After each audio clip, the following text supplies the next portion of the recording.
There are very few names in modern history that conjure up both admiration and controversy in equal measure. Jeff Bezos is one of them. To some, he is the man who reinvented how the entire world shops. To others, he is a symbol of how far ambition can be stretched before it starts to feel uncomfortable. But however you see him, one thing is undeniable.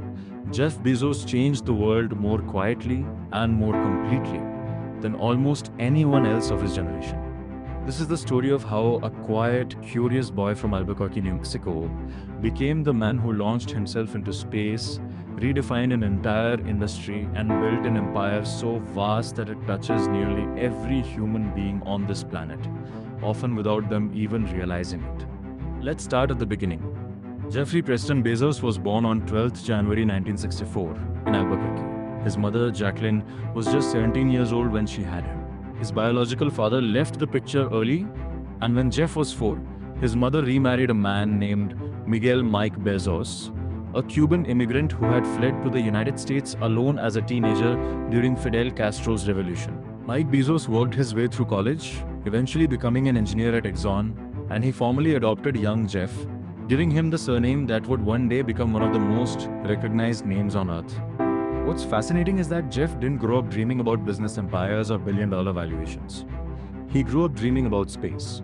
Every summer, his parents would send him to his grandfather's ranch in Cotulla, Texas. His grandfather, Lawrence Gies, was a former regional director for the Atomic Energy Commission, and on that ranch, young Jeff learned how to fix windmills, vaccinate cattle, and build things with his own hands. It was here, away from the noise of the city, that he developed two things that would shape the rest of his life: a fascination with engineering, and an obsession with the idea that humanity's future was somewhere beyond Earth. In fact, at his high school graduation speech in Miami, where his family had eventually settled, Bezos told the audience that his dream was to build space hotels, amusement parks, and colonies for 2 or 3 million people who would be in orbit. People laughed. It sounded like science fiction. But if you look closely at his entire life from that point forward, you'll realize he was never joking. Bezos went on to study at Princeton University, originally planning to become a physicist. But somewhere along the way, he hit a wall, quite literally, in advanced quantum mechanics, and realized that some of his classmates were simply built differently for that kind of work. So he pivoted and ended up graduating in 1986 with degrees in electrical engineering and computer science. After Princeton, Bezos did what most ambitious young graduates with his skill set did at the time. He went to Wall Street. He worked at a few finance and tech-related firms, eventually landing at a hedge fund called eShore, where he quickly rose to become one of the youngest vice presidents in the company's history. By all traditional measures, Bezos was already successful. He had a stable, high-paying career in New York. But in 1994, something shifted.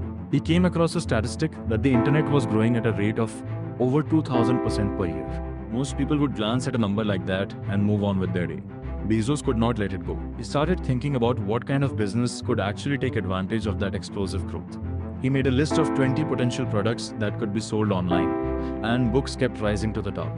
Why books? Because there were more individual book titles in existence than any other product category, which meant no physical bookstore, no matter how large, could ever stock everything. But a website could. So, at the age of 30, Jeff Bezos walked away from his 6-figure Wall Street salary, packed his car, and drove across the country to Seattle with his then wife, Mackenzie. Seattle was chosen deliberately. It was close to a major book distributor, and it already had a strong pool of tech talent thanks to companies like Microsoft.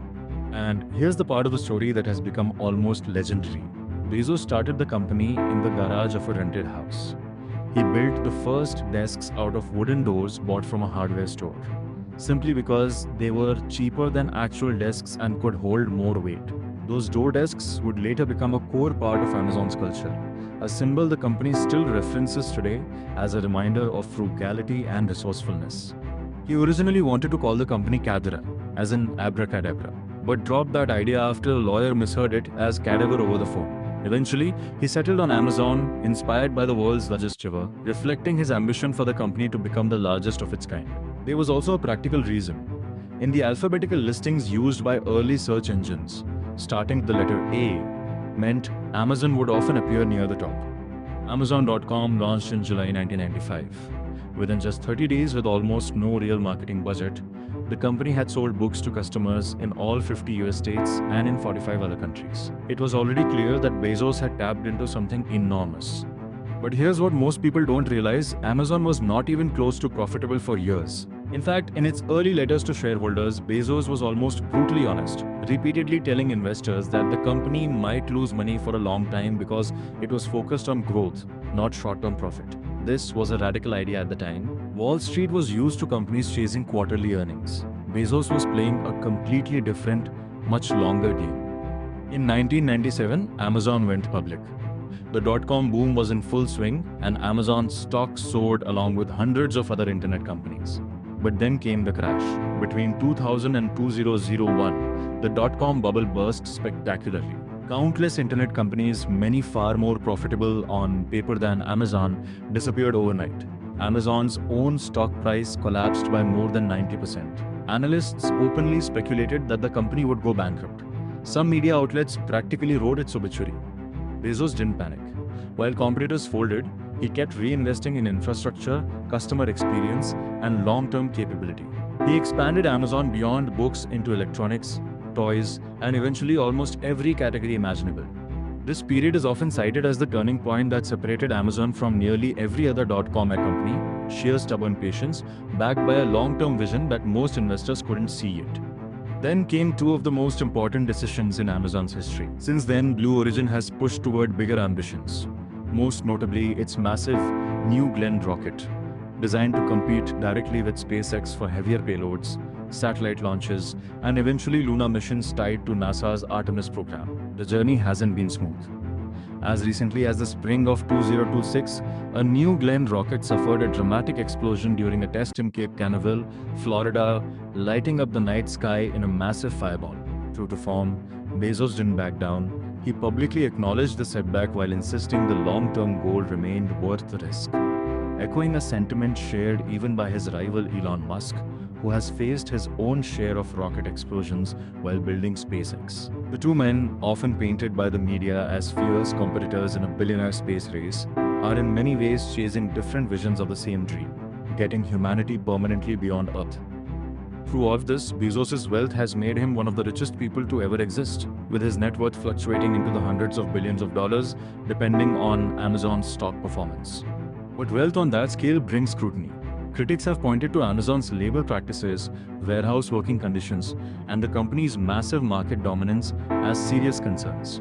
Bezos and Amazon have responded over the years by raising minimum wages, investing in worker benefits, and expanding automation and safety initiatives, though debates about fairness in such a vast empire continue.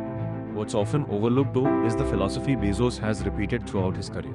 He has talked extensively about long-term thinking, customer obsession, and what he calls day one mentality, the idea that a company should always behave like a hungry, scrappy startup, never a complacent giant resting on past success. He's famously said that complacency is followed by excruciating, painful decline, and that the moment a company starts becoming day two, it leads to irrelevance. He's also spoken about decision-making in a way that has influenced an entire generation of entrepreneurs, distinguishing between reversible decisions, which should be made quickly, and irreversible ones, which deserve careful, slower thought. It's a simple framework, but one that explains a lot about how Amazon scaled so aggressively while still surviving its biggest risks. So, who is Jeff Bezos really? He is the boy who spent summers fixing windmills on a Texas ranch, who dreamed of space colonies before most people even had access to the internet, who built a global empire out of a garage filled with door desks, and who, even after building one of history's most valuable companies, still chases the same dream he had standing on a high school stage decades ago. Whether history remembers him as a visionary, a disruptor, a controversial billionaire, or all three at once, one thing is certain: Jeff Bezos didn't just build a company. He built an entire way the modern world moves, ships, computes, and now, slowly but surely, reaches toward the stars. And in many ways, that story is still being written. The first was the launch of Amazon Web Services in 2006. At the time, this seemed almost unrelated to Amazon's core business. Why would an online bookstore start renting out computing power and storage to other companies? But Bezos saw something most people missed. Amazon had already built massive, reliable computing infrastructure just to run its own retail operations. Why not rent that excess capacity to other businesses? That decision quietly became one of the most profitable bets in modern corporate history. Today, AWS powers a huge portion of the internet. Websites, apps, banks, governments, and startups around the world run on Amazon servers. For years, AWS has generated the majority of Amazon's actual profit, even though retail remains the more visible, headline-grabbing side of the business. The second major decision was the launch of Amazon Prime in 2005. The idea was simple but brilliant. Pay one flat annual fee and get free, fast shipping on almost everything. On paper, it looked like Amazon would lose money on shipping costs. In reality, it transformed customer behavior. Once people had Prime, they stopped comparison shopping elsewhere. Amazon became the default first stop for almost any purchase. Prime evolved over the years to include video streaming, music, and countless other perks, turning a shipping discount into one of the most powerful subscription ecosystems ever built. By the 2010s, Amazon was no longer just a company, it was infrastructure. It touched logistics, cloud computing, entertainment, devices like the Kindle and Echo, groceries through its acquisition of Whole Foods in 2017, and even Hollywood-style film and television production. In 2013, Bezos made another move that surprised the world. He personally purchased the Washington Post for $250 million. It wasn't an Amazon acquisition, it was Bezos buying one of America's most storied newspapers with his own money at a time when print journalism was struggling to survive in the digital age. He brought in tech-driven thinking to modernize its digital subscription model, helping the paper regain relevance and revenue in an era when many traditional newspapers were collapsing. In 2019, Bezos' personal life made headlines for very different reasons. His marriage to Mac Kenzie, his partner since before Amazon even existed, ended in divorce. It became one of the most expensive divorces in history, with Mac Kenzie receiving a significant stake in Amazon stock, instantly making her one of the wealthiest women in the world and one of the most active philanthropists, pledging to give away the majority of her fortune. In July 2021, Bezos stepped down as Amazon CEO, handing the role to Andy Jassy, the longtime head of AWS. In his farewell letter to employees, he didn't talk about retirement, he talked about focus. He wanted to dedicate more time to Blue Origin, his space company, the Bezos Earth Fund for Climate Initiatives, and the Washington Post. Blue Origin, founded quietly back in 2000, was actually older than most people realize. Bezos had been working on his space ambitions even while running Amazon's day-to-day empire. The company's stated mission echoes that high school graduation speech almost word for word, enabling a future where millions of people can live and work in space while preserving Earth. Just 9 days after officially leaving the Amazon CEO role, Bezos fulfilled his childhood dream. On 20th July 2021,